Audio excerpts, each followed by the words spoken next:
Hello my dears, this is Sarah from SheHoldsDaily.com, and today we're going to be discussing a rather controversial topic in the design industry. I'm going to try to convince you that it is just fine to paint antique wood furniture under certain circumstances.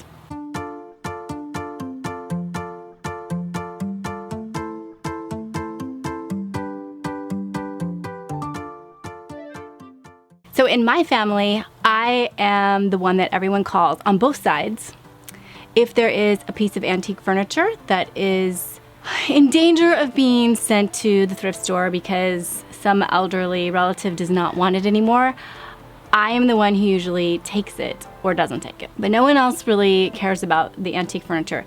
So that being said, I very much am someone who does care about heirlooms. I care about family history. I care about antiques. So don't think that I am just someone who just wants to just destroy furniture. However, I also am a huge proponent of you loving your space. And one of the things I teach in my design school is that if you need to alter a thrifted vintage piece to make it fit your lifestyle better and make it live on and be used and enjoyed, that's what you need to do.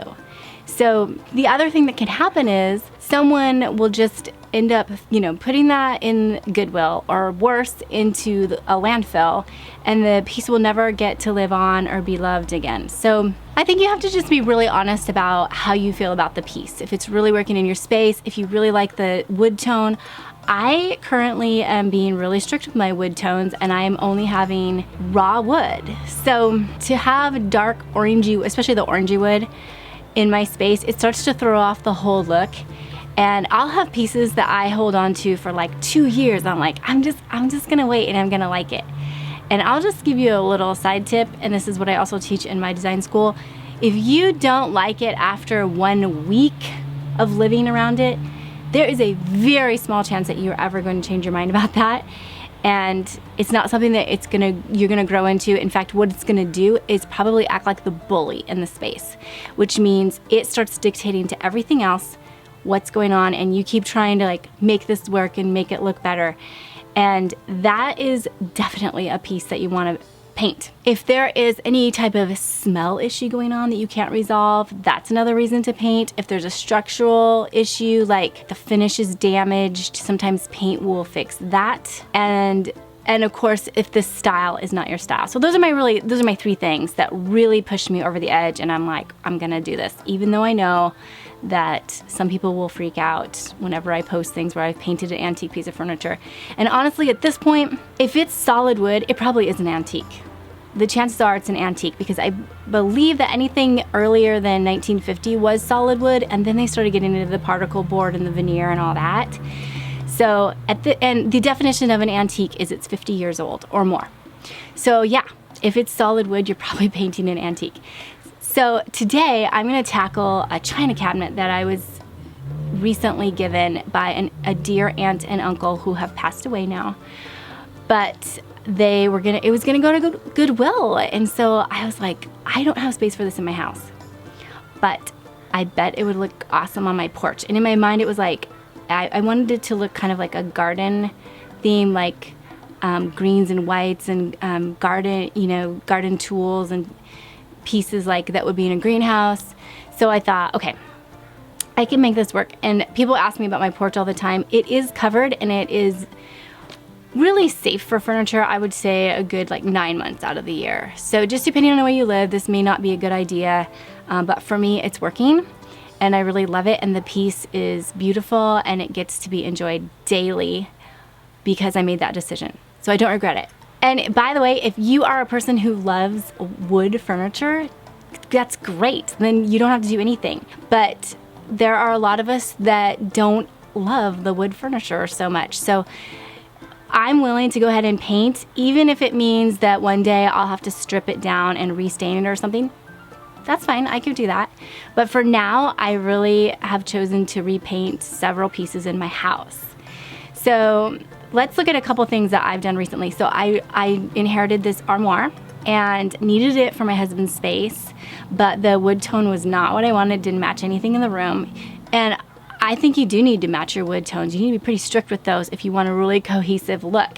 So I ended up painting it this yummy, creamy gray on the outside and then a darker, like bluish gray on the inside. And I love the two-tone. You're gonna see a lot of that in my inspiration pictures that I am doing the two-tone paint idea. Here's another dresser with the same color scheme that I love. That's one option, is you can actually just cover all of the wood. The second option would be to leave pieces of it showing.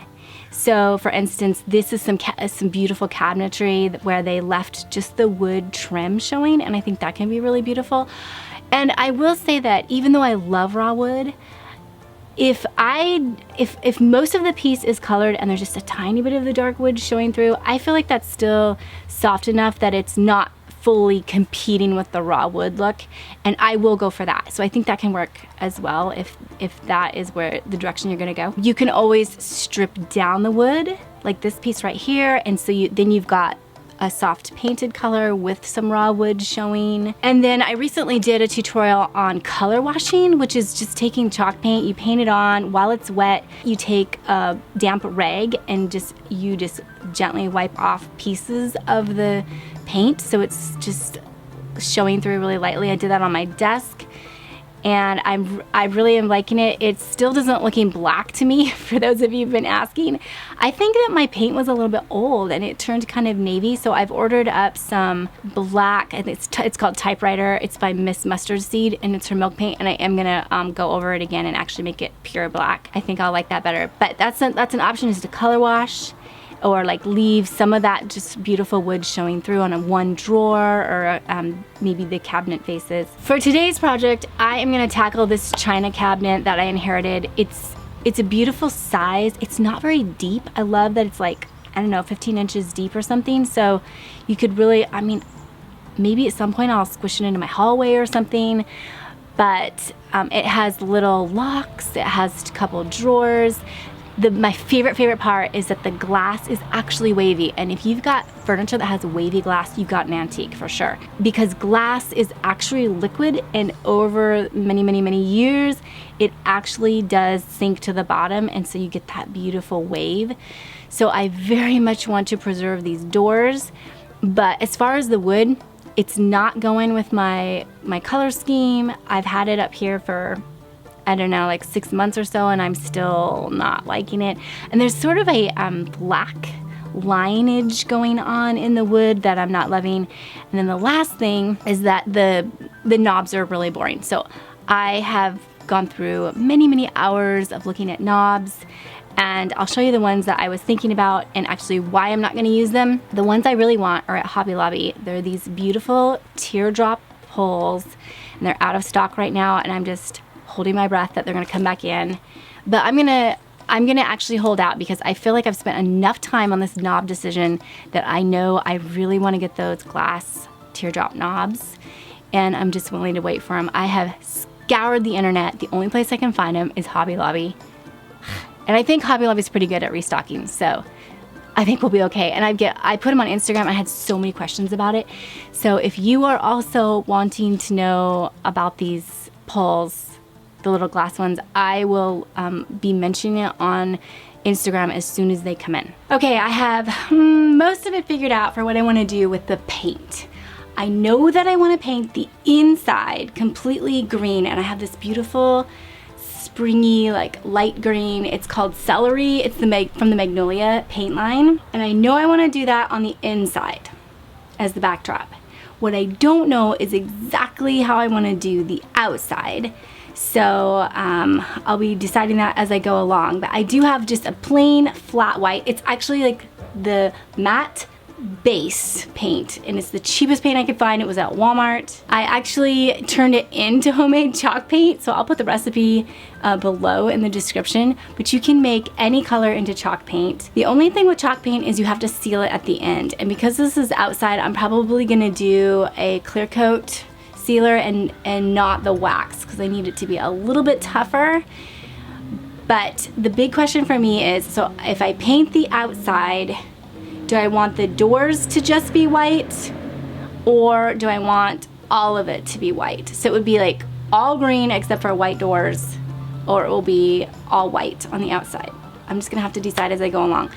But making the decision on the paint colors, knowing that it was gonna be green on the inside and all my decorations were gonna have this green backdrop, helped me decide that I do want, well, I thought I wanted green knobs. So this was the first knob that I picked out. I had these on hand. They're just really cheap little green ones.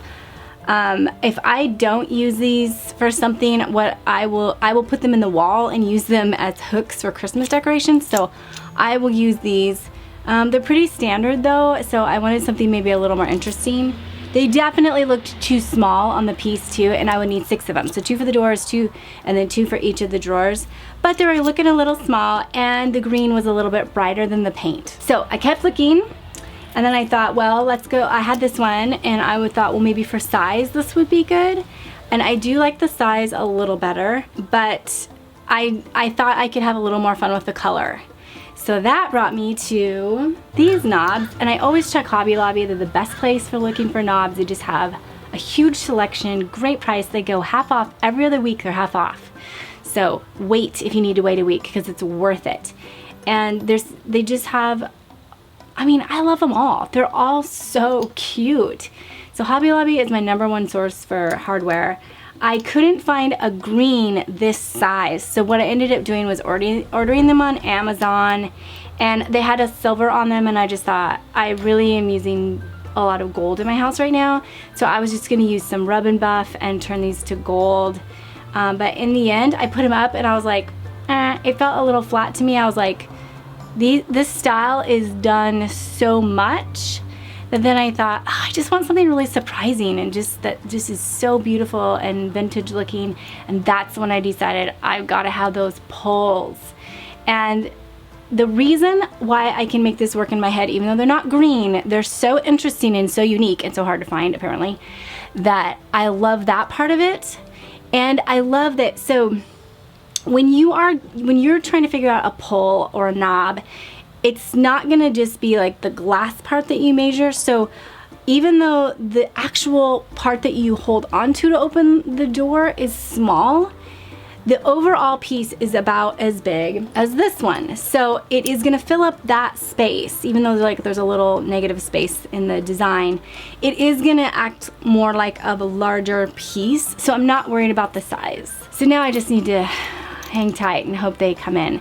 But I'm gonna get started painting. I know that I wanna do the inside green, so if you don't have your whole design figured out, just take the next step and things will unfold for you and you'll start to see it come together. It is like 96 degrees out today. I am just sweating. That is a shocking heat wave in Washington State. I bet we are only gonna have like 2 more days this summer that are gonna be like 96 degrees. So it's what I like to call stupid hot today. And as I paint, it's probably gonna dry really fast. So that's good. Okay, let's get started. First off, I am going to wipe down the whole cabinet with Mrs. Meyer's, just the all-purpose degreaser, and you mix it with water. I just like to give everything a kind of a clean slate. I'm gonna do that. I'm not gonna worry about sanding, but I do need to prime. And that's something I should say, I should have said this earlier maybe. When you are painting over wood and it's a lighter color, you either need to spray it lightly with some shellac to seal it, or you need to put a primer on there because it probably will bleed through and that's gonna be really frustrating. I've got some primer on hand. I'm just gonna prime it all to seal down those wood colors, and then I can get going on what I really wanna do.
All right, we are done. It was a little bit of a challenge, I think, because it was so hot out and I kept having to add water to the paint, and then I'd have to, I would wait till it got like really dark at night so it would cool down, but then I couldn't see very well.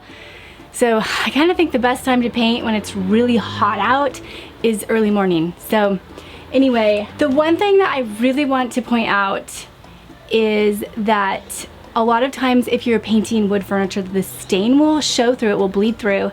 And I showed you the primer that I first used. That works a lot of times. It did not work this time. I had to go actually to the store and buy a stain blocker, and that truly did stop all of the bleeding. If you have bleeding going on and you're just like, oh, I'll just do another coat. No, stop. Stop using your paint. Stop wasting your paint. That is not what you need to do. The stain will just continue to bleed through. You have to block it with a special product. So got that done. I just put on some knobs that I had on hand, and then hopefully I can get those cute ones at Hobby Lobby and I can show you guys later. But loving the green. I feel like it has such a garden, sweet cottagey feel to it that I'm super happy with that. And I think I made the right call. So before you head out, if you aren't already a subscriber to my secret subscriber library, there will be a link in the description below, and you can get access to that. You have to get the password, and then that gives you all of my DIY project, my tutorials that are printable. Those are in there. There's some ebooks, there's some fun stuff in there. So grab that if you love this and you want more great ideas. And also don't forget to subscribe before you head out. That lets me send you the latest of my professional design advice for the DIY home life. So take care, and I will talk to you soon.